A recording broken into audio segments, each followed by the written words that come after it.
The Art of War by Sun Tzu. Chapter 1. Preliminary Reckoning. The words of Sun the Master. To all nations war is a great matter. Upon the army death or life depend. It is the means of the existence or destruction of the state. Therefore, it must be diligently studied. Now, in war, besides stratagem and the situation, there are 5 indispensable matters. The first is called the way, the second, heaven, the third, earth, the fourth, the leader, the fifth, law. The way, or the proper conduct of man. If the ruling authority be upright, the people are united. Fearless of danger, their lives are at the service of their Lord. Heaven. Yin and yang, heat and cold, time and season. Earth, distance, nature, extent, strategic position. The leader, intelligence, truth, benevolence, courage, and strictness. Law, partition and ordering of troops. These things must be known by the leader. To know them is to conquer. To know them not is to be defeated. Further, with regard to these and the following 7 matters, the condition of the enemy must be compared with our own. The 7 matters are the virtue of the prince, the ability of the general, natural advantages, the discipline of the armies, the strength of the soldiers, training of the soldiers, justice both in reward and punishment. Knowing these things, I can foretell the victor. If a general under me fight according to my plans, he always conquers, and I continue to employ him. If he differ from my plans, he will be defeated and dismissed from my service. Wherefore, with regard to the foregoing, considering that with us lies the advantage, and the generals agreeing, we create a situation which promises victory. But as the moment and method cannot be fixed beforehand, the plan must be modified according to circumstances. War is a thing of pretense. Therefore, when capable of action, we pretend disability. When near to the enemy, we pretend to be far. When far away, we pretend to be near. Allure the enemy by giving him a small advantage. Confuse and capture him. If there be defects, give an appearance of perfection and awe the enemy. Pretend to be strong, and so cause the enemy to avoid you, make him angry, and confuse his plans. Pretend to be inferior, and cause him to despise you. If he have superabundance of strength, tire him out. If united, make divisions in his camp. Attack weak points and appear in unexpected places. These are the secrets of the successful strategist. Therefore, they must not be made known beforehand. At the reckoning in the sanctuary, before fighting, victory is to the side that excels in the foregoing matters. They that have many of these will conquer. They that have few will not conquer. Hopeless indeed are they that have none.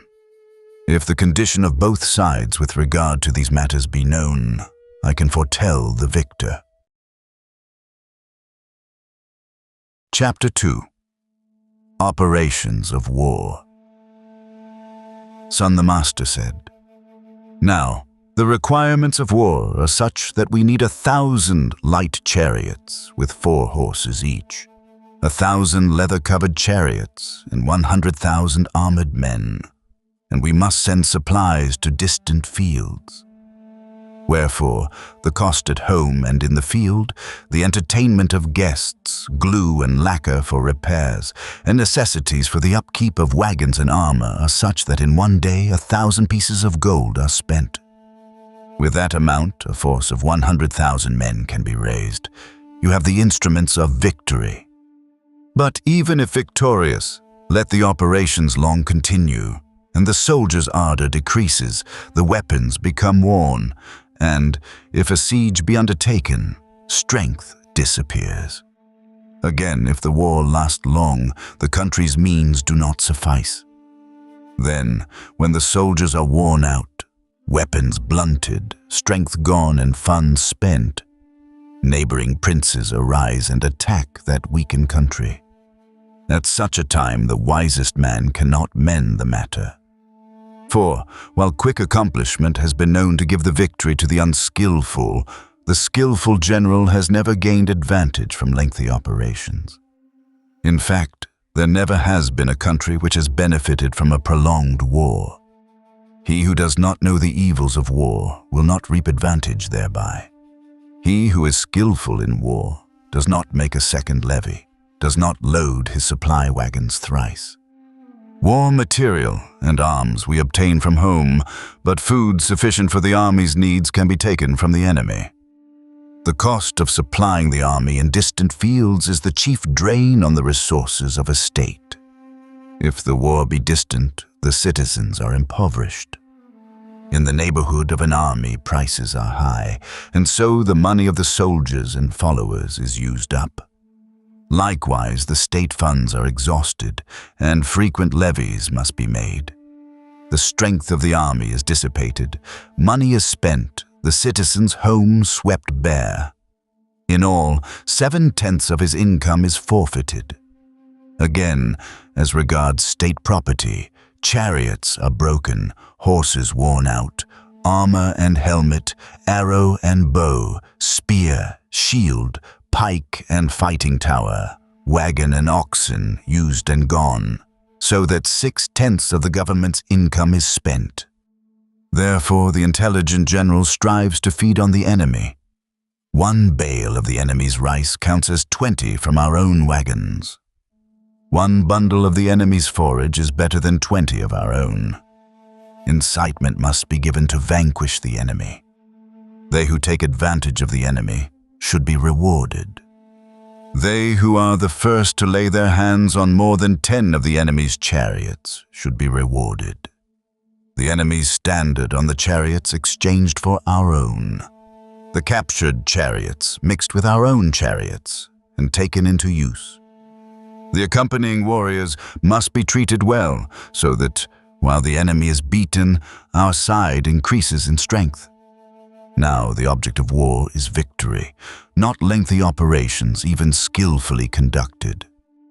The good general is the lord of the people's lives, the guardian of the country's welfare. Chapter 3. The Attack by Stratagem. Sun the Master said, "Now by the laws of war, better than defeating a country by fire and the sword is to take it without strife. Better to capture the enemy's army intact than to overcome it after fierce resistance. Better to capture the Lu, the Tzu, or the Wu whole than to destroy them in battle. To fight and conquer 100 times is not the perfection of attainment, for the supreme art is to subdue the enemy without fighting. Wherefore, the most skillful warrior outwits the enemy by superior stratagem. The next in merit prevents the enemy from uniting his forces. Next to him is he who engages the enemy's army, while to besiege his citadel is the worst expedient. A siege should not be undertaken if it can possibly be avoided. For before a siege can be commenced, 3 months are required for the construction of stages, battering rams, and siege engines. Then a further 3 months are required in front of the citadel in order to make the chuyin, wherefore the general is angered, his patience exhausted, his men surge like ants against the ramparts before the time is ripe, and 1/3 of them are killed to no purpose. Such are the misfortunes that sieges entail. Therefore, the master of war causes the enemy's forces to yield, but without fighting. He captures his fortress, but without besieging it, and without lengthy fighting takes the enemy's kingdom. Without tarnishing his weapons, he gains the complete advantage.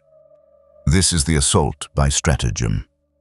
By the rules of war, if 10 times as strong as the enemy, surround him. With 5 times his strength, attack. With double his numbers, divide.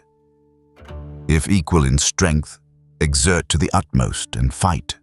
If inferior in numbers, maneuver and await the opportunity. If altogether inferior, offer no chance of battle. A determined stand by inferior numbers does but lead to their capture.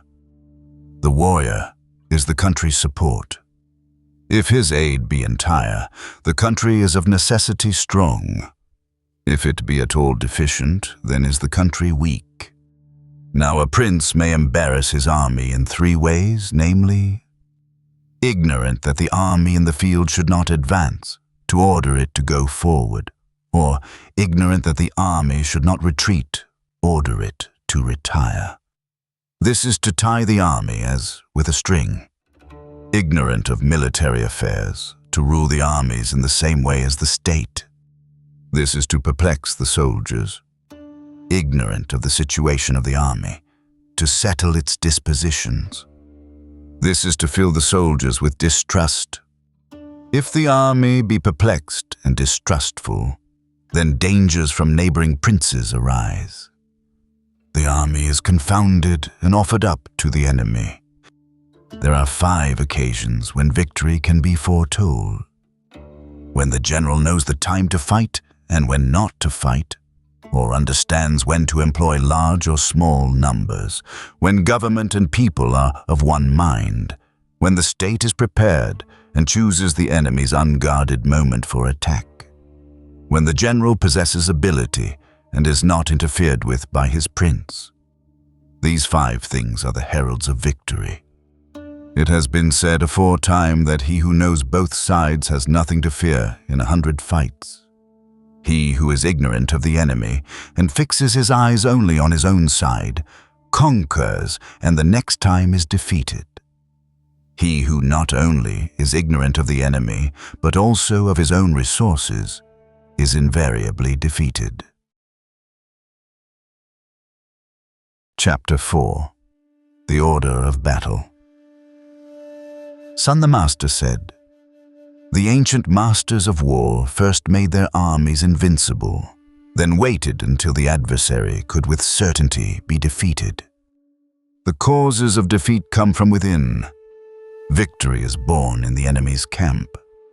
Skillful soldiers make defeat impossible and further render the enemy incapable of victory. But as it is written, the conditions necessary for victory may be present, but they cannot always be obtained. If victory be unattainable, we stand on the defensive. If victory be sure, we attack. Deficiency compels defense. Superabundance permits attack. The skillful in defense crouch, hidden in the deepest shades. The skillful in attack push to the topmost heaven." If these precepts be observed, victory is certain. A victory, even if popularly proclaimed as such by the common folk, may not be a true success. To win in fight, and for the kingdom to say, "Well done," does not mark the summit of attainment. To lift an autumn fleece, no proof of strength. The eyes that only see the sun and moon are not the eagle's. To hear the thunder is no great thing. As has been said aforetime, the able warrior gains the victory without desperate and bloody engagements, and wins thereby no reputation for wisdom or brave deeds. To fight is to win, for he attacks only when the enemy has sown the seeds of defeat. Moreover, the skillful soldier in a secure position does not let pass the moment when the enemy should be attacked. The army that conquers makes certain of victory, and then seeks battle. The army destined to defeat fights, trusting that chance may bring success to its arms. The skillful leader is steadfast in the way, upholds the law, and thereby controls the issue. Touching the laws of war, it is said, first, the rule, second, the measure, Third, the tables. Fourth, the scales. Fifth, the foretelling of victory. For the rule is the survey of land. The measure tells the amount of that land's produce. The tables its population. From the scales their weight or quality is made known, and then can we calculate victory or defeat. The army that conquers as against the army destined to defeat is as a beam against a feather in the scales. The attack of conquering forces is as the outburst of long pent-up waters into sunken valleys. Such are the orders of battle. Chapter 5. The Spirit of the Troops. Sun the Master said, "The control of large numbers is possible, and like unto that of small numbers, if we subdivide them. By means of drum, bell, and flag, the direction of large forces in battle is possible, and like unto the direction of small forces. By the skillful interchange of normal and abnormal maneuvers are the armies certainly preserved from defeat. The enemy is crushed like the fall of a grindstone upon an egg, by knowledge of his strength and weakness, and by the employment of truth and artifice. Moreover, in battle, the enemy is engaged with the normal and defeated by the abnormal force. The abnormal force, skillfully handled, is like the heaven and earth, eternal, as the tides and the flow of rivers, unceasing, like the sun and moon, forever interchanging, coming and passing as the seasons. There are 5 notes, but by combinations, innumerable harmonies are produced. There are but 5 colors, but if we mix them, the shades are infinite. There are 5 tastes, but if we mix them, there are more flavors than the palate can distinguish. In war, there are but 2 forces, the normal and the abnormal, but they are capable of infinite variation. Their mutual interchange is like a wheel, having neither beginning or end. They are a mystery that none can penetrate.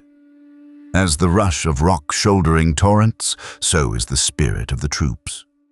Like the well-judged flight of the falcon in a flash crushing its quarry, so should the stroke be timed. Wherefore the spirit of the good fighter is terrifying, his occasions sudden, like the stretched crossbow whose string is released at the touch of the trigger. In the maze and tumult of the battle, there is no confusion. In the thick of action, the battle array is impenetrable. If discipline be perfect, disorder can be simulated. If truly bold, we can feign fear. If really strong, we can feign weakness. We simulate disorder by subdivision, fear by spirit, weakness by battle formation.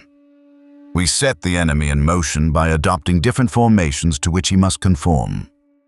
If we offer the enemy a point of advantage, he will certainly take it.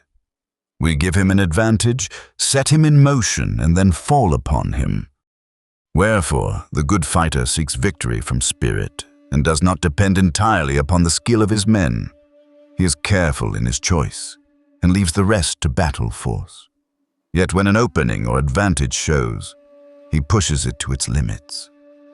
As a log or rock which, motionless on flat ground, yet moves with ever-increasing force when set on an incline, so await the opportunity, and so act when the opportunity arrives.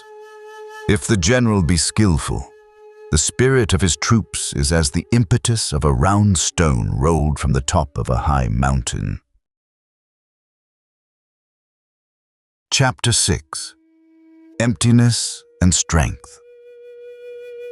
Sun the Master said, "To be the first in the field, and there to await the enemy, is to husband strength. To be late, and hurrying to advance to meet the foe, is exhausting. The good fighter contrives to make the enemy approach. He does not allow himself to be beguiled by the enemy. By offering an apparent advantage, he induces the enemy to take up a position that will cause his defeat. He plants obstructions to dissuade him from acting in such a way as to threaten his own dispositions. If the enemy be at rest in comfortable quarters, harass him. If he be living in plenty, cut off his supplies. If sitting composedly awaiting attack, cause him to move. This may be done by appearing where the enemy is not and assaulting unexpected points. If we go where the enemy is not, we may go 1,000 leagues without exhaustion. If we attack those positions which the enemy has not defended, we invariably take them, but on the defense we must be strong, even where we are not likely to be attacked. Against those skillful in attack, the enemy does not know where to defend. Against those skillful in defense, the enemy does not know where to attack. Now, the secrets of the art of offense are not to be easily apprehended, as a certain shape or noise can be understood of the senses. But when these secrets are once learnt, the enemy is mastered. We attack, and the enemy cannot resist, because we attack his insufficiency. We retire, and the enemy cannot pursue, because we retire too quickly. Again, when we are anxious to fight, but the enemy is serenely secure behind high walls and deep moats, we attack some such other place that he must certainly come out to relieve. When we do not want to fight, we occupy an unfortified line and prevent the enemy from attacking by keeping him in suspense. By making feints and causing the enemy to be uncertain as to our movements, we unite whilst he must divide. We become one body, the enemy being separated into 10 parts. We attack the divided 10 with a united one.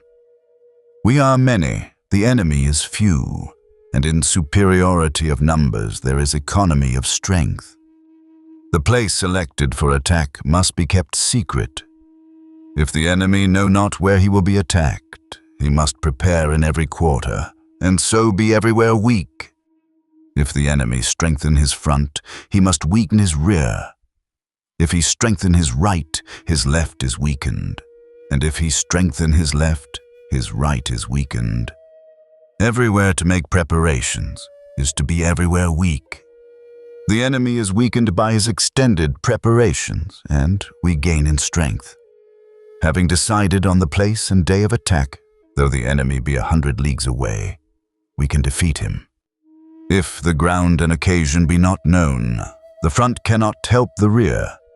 The left cannot support the right, nor the right the left, nor the rear the front. For on occasion, the parts of the army are 20 leagues apart, while a distance of 4 or 5 leagues is comparatively close. The soldiers of Wu-10 are less than the soldiers of Yue. But as superiority in numbers does not of necessity bring victory, I say then, that we may obtain the victory. If the enemy be many in number, prevent him from taking advantage of his superiority and ascertain his plan of operations. Provoke the enemy and discover the state of his troops, feint and discover the strength of his position. Flap the wings and unmask his sufficiency or insufficiency. By constant feints and excursions, we may produce on the enemy an impression of intangibility, which neither spies nor art can dispel. The general makes his plans in accordance with the dispositions of the enemy and puts his hosts in motion. But the multitude cannot appreciate the general's intention. They see the signs of victory, but they cannot discover the means. If a victory be gained by a certain stratagem, do not repeat it. Vary the stratagem according to circumstances. An army may be likened to water. Water leaves dry the high places and seeks the hollows. An army turns from strength and attacks emptiness. The flow of water is regulated by the shape of the ground. Victory is gained by acting in accordance with the state of the enemy. The shape of water is indeterminate. Likewise, the spirit of war is not fixed. The leader who changes his tactics in accordance with his adversary and thereby controls the issue may be called the god of war. Among the 5 elements, there is no settled precedence. The 4 seasons come and go. The days are long and short, and the moon waxes and wanes. So in war there is no fixity. Chapter 7. Battle Tactics. Sun the Master said, "For the most part, military procedure is as follows. The general receives orders from his lord, assembles and settles harmony among the forces, and takes the field. There is nothing more difficult than battle tactics. Their difficulty lies in the calculation of time and distance, and the reversal of misfortune. To make the enemy take a circuitous route by a show of gain, and then, while starting after him, to arrive before him, is to be a master of the art of maneuver. The operations of an army may reap advantage. The wrangles of a multitude are fraught with peril. Employing our whole force at one time in order to gain advantage over the enemy, we may not have time enough to gain our object. If we push on with a portion of the force only, the transport is lost, discarding helmet and armor, stopping neither day nor night, marching double distance, doing double work, and finally contending with the enemy at a distance of 100 leagues. Results in the loss of the general. Since the strong men arrive first and the tired drop in rear, only 1/10 of the forces is available. A forced march of 50 leagues to secure an advantage may result in failure to the leader of the vanguard, for only half his men will arrive. After a forced march of 30 leagues to secure an advantage, only 2/3 of the army will be available. Further, a lack of ammunition, of supplies, or of stores may lead to disaster. The ruler who is ignorant of the designs of neighboring princes cannot treat with them. He who is ignorant of mountain and forest, defile and marsh, cannot lead an army. He who does not employ a guide cannot gain advantage from the ground. Disguise your movements. Await a favorable opportunity. Divide or unite according to circumstance. Let your attack be swift as the wind, your march calm like the forest, your occupation devastating as fire. In defense, as a mountain rest firm, like darkness impenetrable to the enemy. Let your movements be swift as the lightning. Let as many as possible take part in the plunder. Distribute the profit from the captured territory. So he who understands the crooked and the straight way conquers. These are the methods of battle tactics. According to the ancient books on war, the drum and bell are used because the voice does not carry. The flag is used to assist the sight.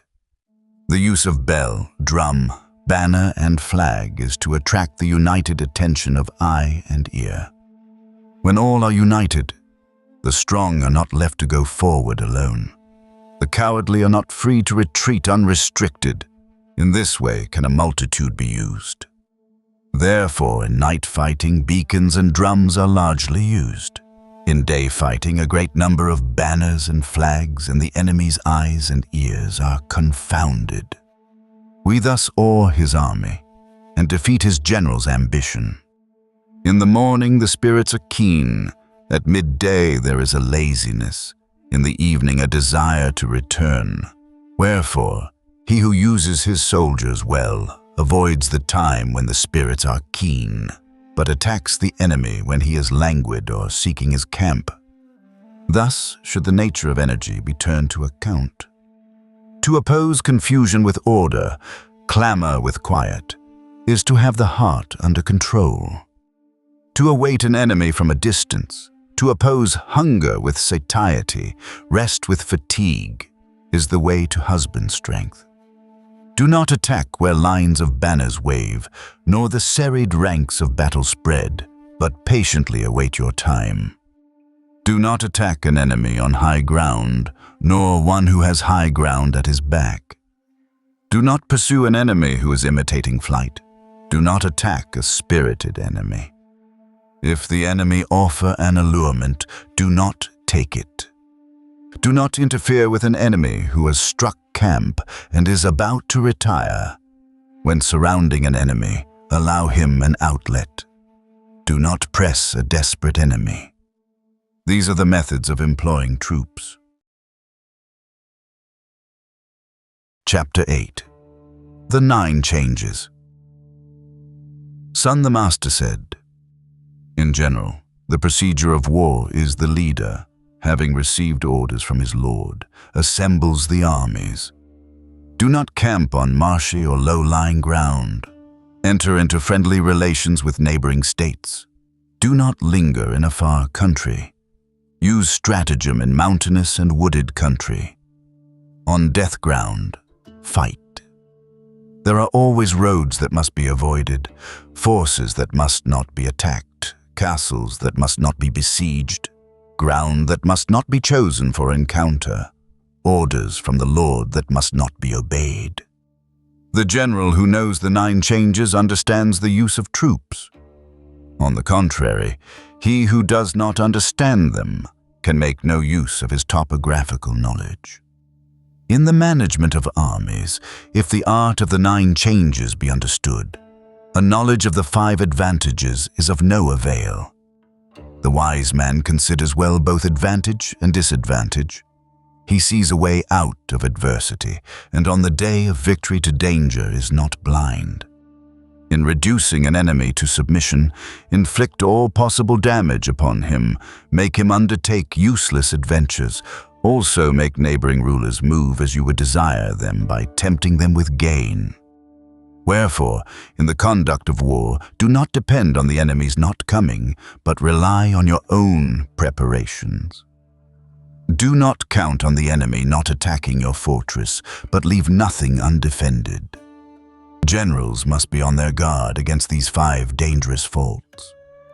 Blind impetuosity, which leads to death. Overcautiousness, which leads to capture. Quick temper, which brings insult. A too rigid propriety, which invites disgrace. Over-regard for the troops, which causes inconvenience. These 5 faults in the leader are disastrous in war. The overthrow of the army and the slaughter of the general arise from them. Therefore, they must be carefully considered.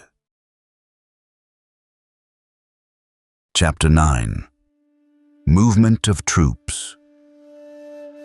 Sun the Master said, "Touching the disposal of troops and observation of the enemy in relation to mountain warfare. Cross mountains and camp in valleys, selecting positions of safety. Place the army on high ground and avoid an enemy in high places. In relation to water. After crossing waters, pass on immediately to a distance. When the enemy is crossing a stream, do not meet and engage him in the waters, but strike when half his force has passed over. Do not advance on an enemy near water, but place the army on high ground and in safety. Do not fight when the enemy is between the army and the source of the river. With regard to marshes, cross salty marshes quickly. Do not linger near them. If by chance compelled to fight in the neighborhood of a marsh, seek a place where there is water and grass and trees in plenty in the rear. In open country place the army in a convenient place with rising ground in the right rear, so that while in front lies death, behind there is safety. Such is war in flat country. Huang Ti, by observing these things, gained the victory over 4 princes. As a rule, the soldiers prefer high ground to low. They prefer sunny places to those the sun does not reach. If the health of the troops be considered, and they are encamped on high and sunny ground, diseases will be avoided and victory made certain. If there be rising ground, encamp on its sunny side and in front of it, for thereby the soldiers are benefited and the ground used to our advantage. If, Owing to rains in the upper reaches, the river become turbulent. Do not cross until the waters have quieted. Steep and impassable valleys. Well-like places. Confined places. Tangled, impenetrable ground. Swamps and bogs. Narrow passages with pitfalls. Quickly pass from these and approach them not. Cause the enemy to approach near to them, but keep yourself from these places. Face them, so that the enemy has them in his rear. If there be near to the army precipices, ponds, meres, reeds and rushes, or thick forests and trees, search them thoroughly. These are places where the enemy is likely to be in ambush. When the enemy is close but quiet, he is strong in reliance on natural defenses. If the enemy challenge to fight from afar, he wishes you to advance. If the enemy be encamped in open country, it is with some special object in view. Movement among the trees shows that the enemy is advancing. Broken branches and trodden grass, as of the passing of a large host, must be regarded with suspicion. The rising of birds shows an ambush. Startled beasts show that the enemy is stealthily approaching from several sides. High, straight spurts of dust betoken that chariots are coming. Long, low masses of dust show the coming of infantry. Here and there, thin and high columns of dust are signs that firewood and fodder are being collected. Small clouds of dust moving to and fro are signs that the enemy is preparing to encamp for a short time. Busy preparations and smooth words show that the enemy is about to advance to attack. Big words and the spurring forward of horsemen are signs that the enemy is about to retire. An advance of the light chariots to the flanks of the camp is a sign that the enemy is coming forth to fight. Without consultation, suddenly to desire an armistice is a mark of ulterior design. The passing to and fro of messengers and the forming up of troops show that the enemy has some movement on foot. An advance, followed by sudden retirement, is a lure to attack. When the enemy use their weapons to rest upon, they are hungry. If the drawers of water drink at the river, the enemy is suffering from thirst. Disregard of booty that lies ready at hand is a sign of exhaustion. The clustering of birds round a position shows that it is unoccupied. Voices calling in the night betoken alarm.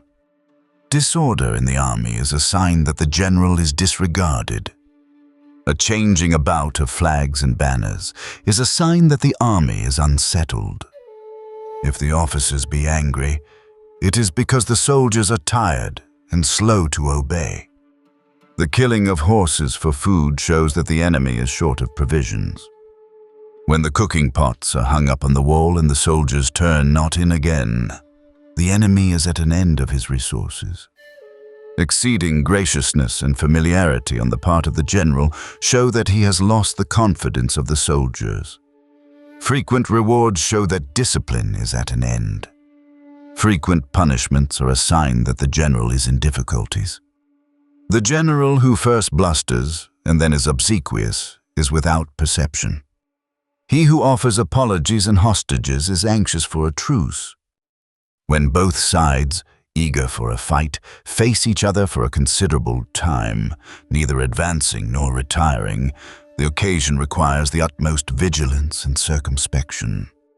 Numbers are no certain mark of strength. Even if incapable of a headlong assault, if the forces be united and the enemy's condition ascertained, victory is possible. He who without taking thought makes light of the enemy is certain to be captured.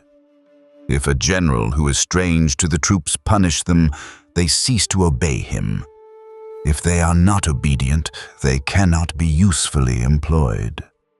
If the troops know the general, but are not affected by his punishments, they are useless. By humane treatment we obtain obedience. Authority brings uniformity. Thus we obtain victory. If the people have been trained in obedience from the beginning, they respect their leader's commands. If the people be not early trained to obedience, they do not respect their leader's commands. Orders are always obeyed, if general and soldiers are in sympathy. X. Chapter 10. Ground. Sun the Master said, "With regard to the different natures of ground, there are i.e. open ground, broken ground, suspended ground, defiles, precipices, far countries. Open ground is that where either side has liberty of movement. Be quick to occupy any high ground in the neighborhood and consider well the line of supplies. Broken ground. Advance is easy, but retreat from it is difficult. Here, if the enemy be not prepared, we may win, but should he be prepared and defeat us, and retreat be impossible, then there is disaster. Suspended ground. The side that takes the initiative is under a disadvantage. Here, if the enemy offers some allurement, we should not advance, but rather, by feigning retreat, wait until he has put forth half his force. Then we may attack him with advantage. Defiles, make haste to occupy. Garrison strongly and await the enemy. Should the enemy be before you, and in strength, do not engage him. But if there be unoccupied points, attack him. In precipitous ground, quickly occupy a position on a sunny height and await the enemy. If the enemy be before you, withdraw and do not attack him. If distant from the enemy and the forces be equal, to take the initiative is disadvantageous. Now, these are the 6 kinds of ground. It is the duty of generals to study them. Again, there are 6 calamities among the troops, arising not from defect of ground or lack of opportunity, but from the general's incapacity. These are repulse, relaxation, distress, disorganization, confusion, and rout. If troops be sent to attack an enemy of equal quality, but 10 times their number, they retire discomfited. Strong soldiers with weak officers cause relaxation. Able officers with feeble soldiers cause distress. Enraged senior officers who fall upon the enemy without orders and obey not the general because he does not recognize their abilities produce disorganization. Weak and amiable generals whose directions and leadership are vague, whose officers and men's duties are not fixed, and whose dispositions are contradictory, produce confusion. Generals who are unable to estimate the enemy, who oppose small numbers to large, weakness to strength, and who do not put picked men in the van of the army, cause it to be routed. These 6 things lead to defeat. It is the duty of the general to study them carefully. Ground is the handmaid of victory. Ability to estimate the enemy and plan the victory. An eye for steepness, command, and distances. These are the qualities of the good general. Whosoever knows these things conquers. He who understands them not is defeated. If victory be certain from the military standpoint, fight, even if the Lord forbid. If defeat be certain from the military standpoint, do not fight, even though the Lord commands it. The general who advances from no thought of his own glory, or retires regardless of punishment, but only strives for the people's welfare and his Lord's advantage, is a treasure to the state. The good general cares for his soldiers and lovingly treats them as his children. As a consequence, they follow him through deep valleys and are beside him in death. Nevertheless, over-care for the soldiers may cause disobedience. Over-attention may make them unserviceable. Overindulgence may produce disorder. They become like spoilt children and cannot be used. He who is confident of his own men, but is ignorant that the enemy should not be attacked, has no certainty of victory. He who knows that the enemy may be attacked with advantage, but knows not his own men, has no certainty of victory. Confidence in the troops, right judgment when to attack the enemy, but ignorance of the ground bring uncertain victory. The wise soldier, once in motion, does not waver and is never at a loss. As has been said, know thyself, know the enemy, fear not for victory. Also, if the season and the opportunity be realized, and the ground known, complete victory is certain. Chapter 11. The 9 Grounds. Sun the Master said, in respect to the conduct of war there are distracting ground, disturbing ground, ground of contention, intersecting ground, path-ridden ground, deeply involved ground, difficult ground, enclosed ground, death ground. At all times, when the prince fights in his own territory, it is called distracting ground.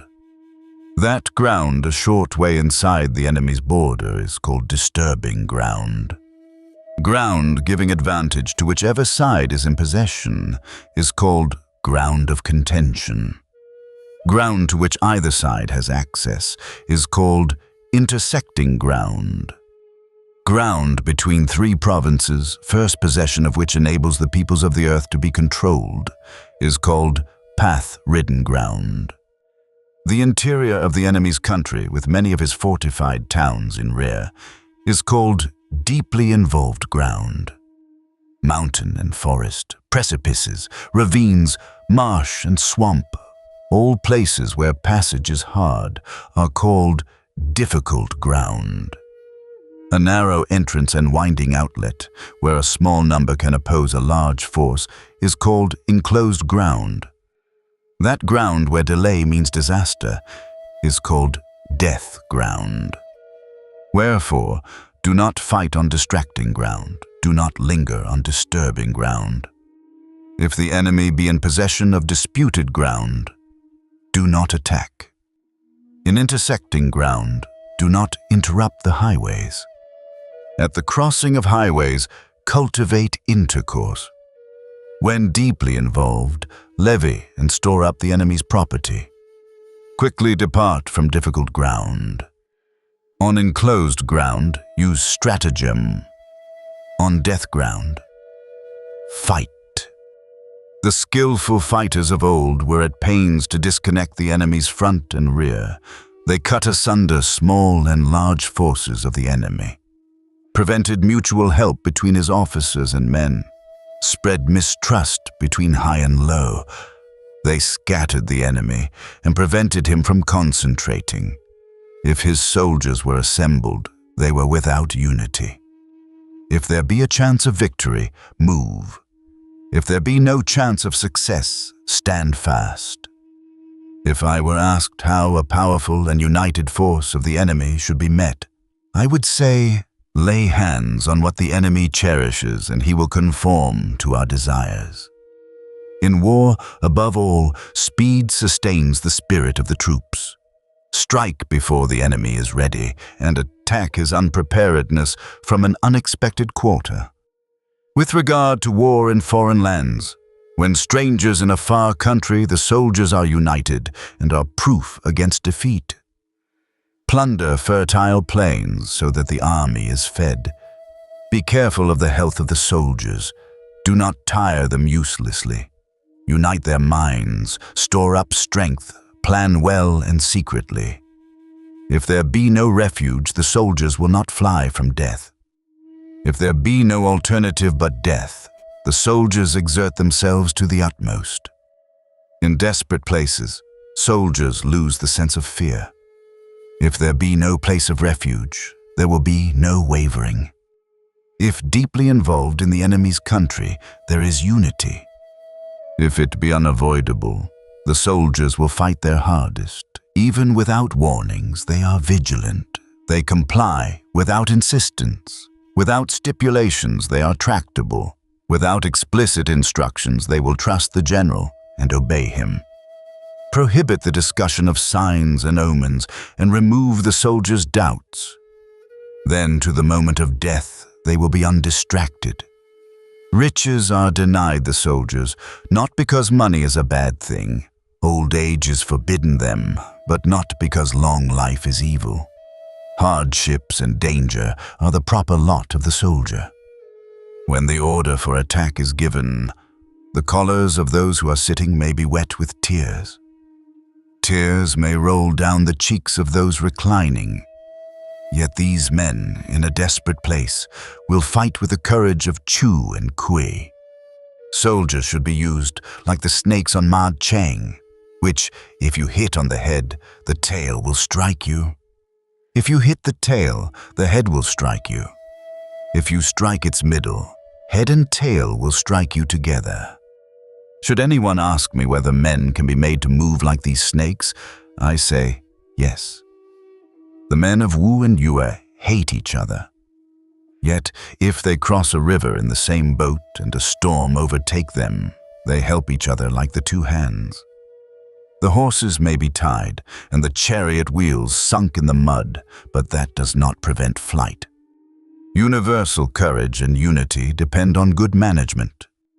The best results from both the weak and strong are obtained by a proper use of the ground. The skillful warrior can lead his army as a man leads another by the hand because he places it in a desperate position. The general should be calm, inscrutable, just, and prudent. He should keep his officers and men in ignorance of his plans and inform no one of any changes or fresh departures. By changing his camps and taking devious and unexpected routes, his plans cannot be guessed. As one taking away the ladder from under those mounted upon the roof, so acts the general when his men are assembled to fight. He penetrates into the heart of the enemy's country and then divulges his plans. He drives the army hither and thither like a flock of sheep, knowing not whither they go. Therefore, the general should assemble the armies and place them in a desperate position. The different natures of the 9 grounds, the suiting of the means to the occasion, the hearts of men. These are things that must be studied.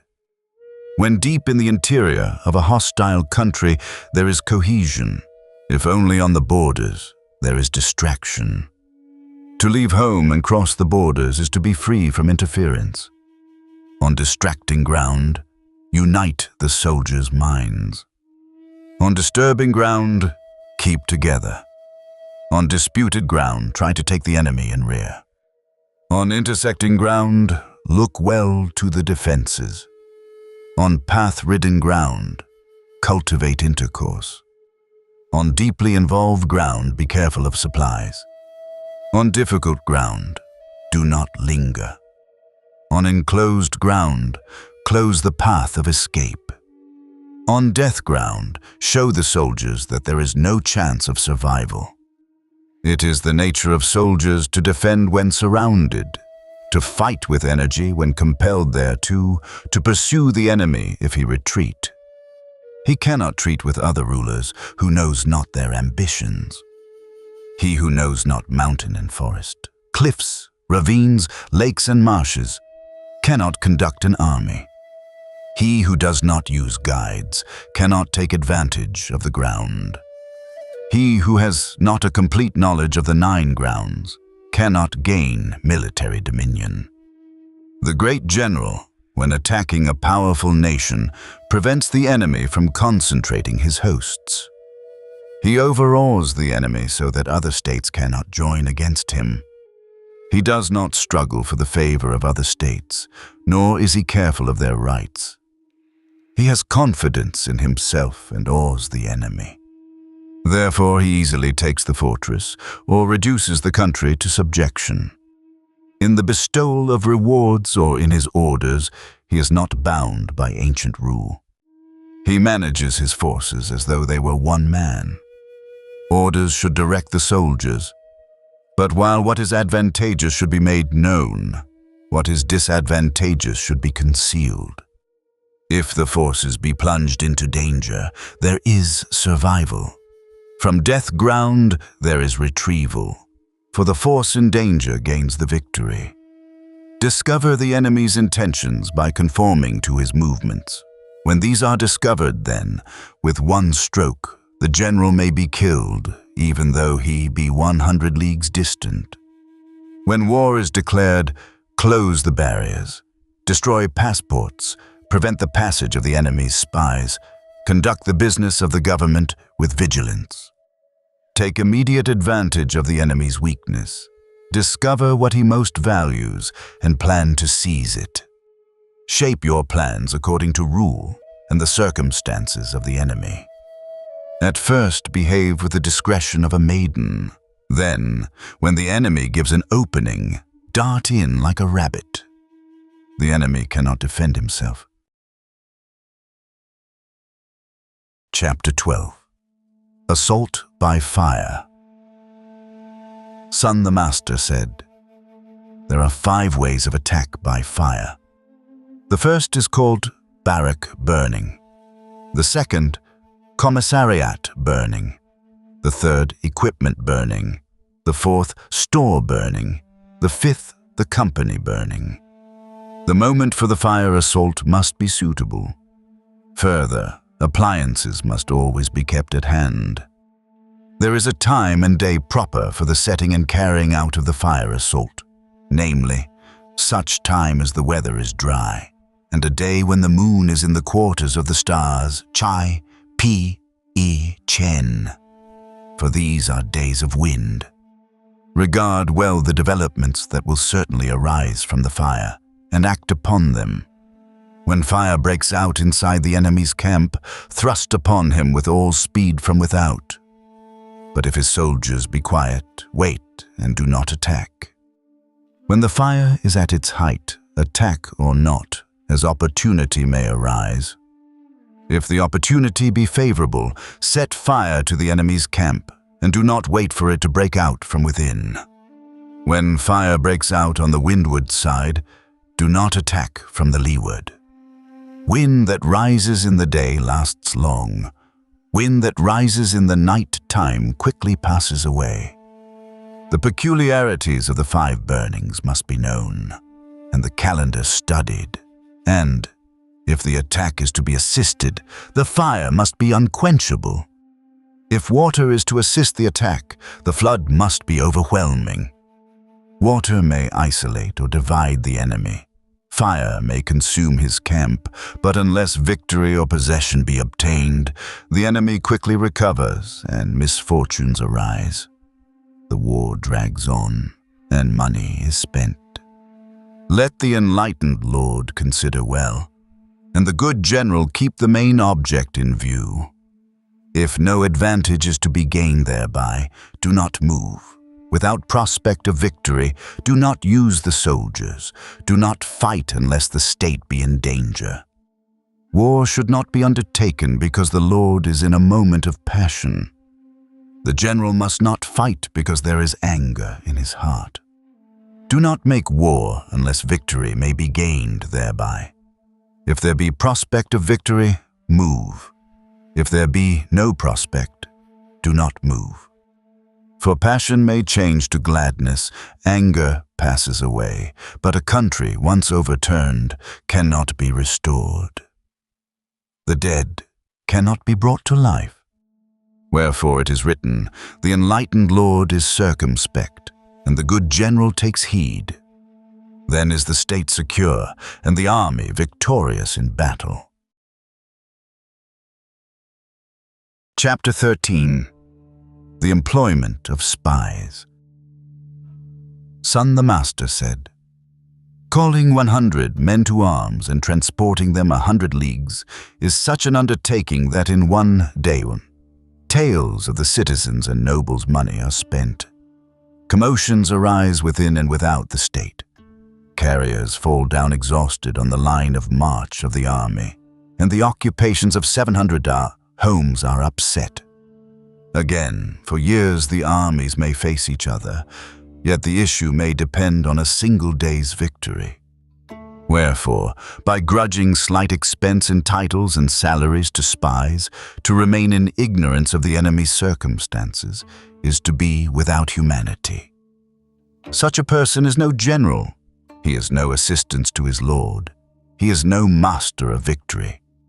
The enlightened ruler and the wise general who act, win, and are distinguished beyond the common are informed beforehand.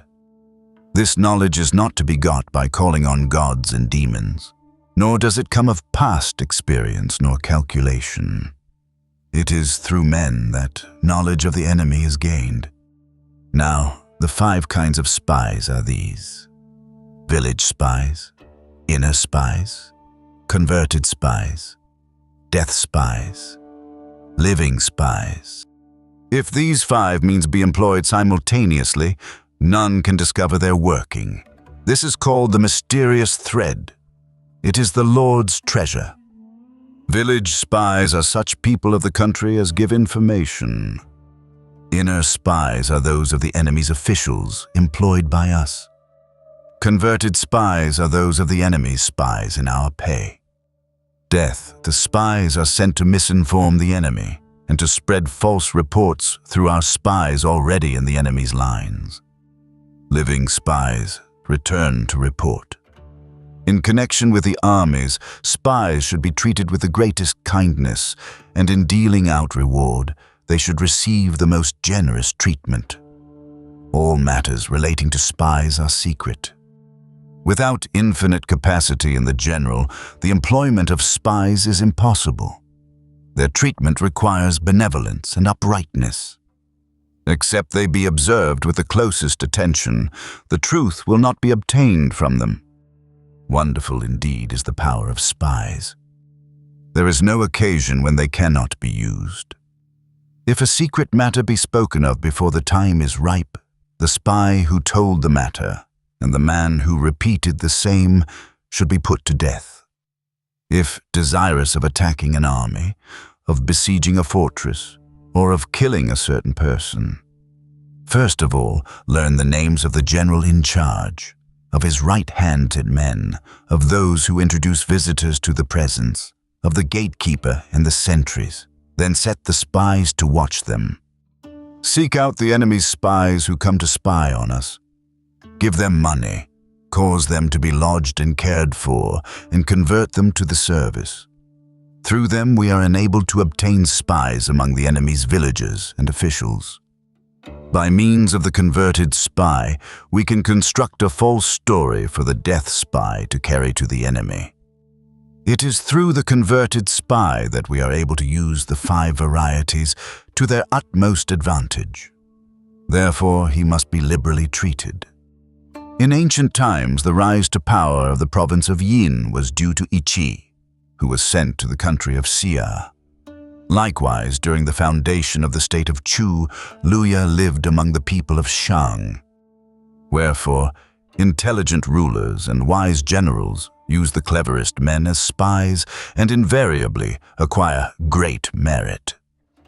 The spy is a necessity to the army. Upon him the movement of the army depends.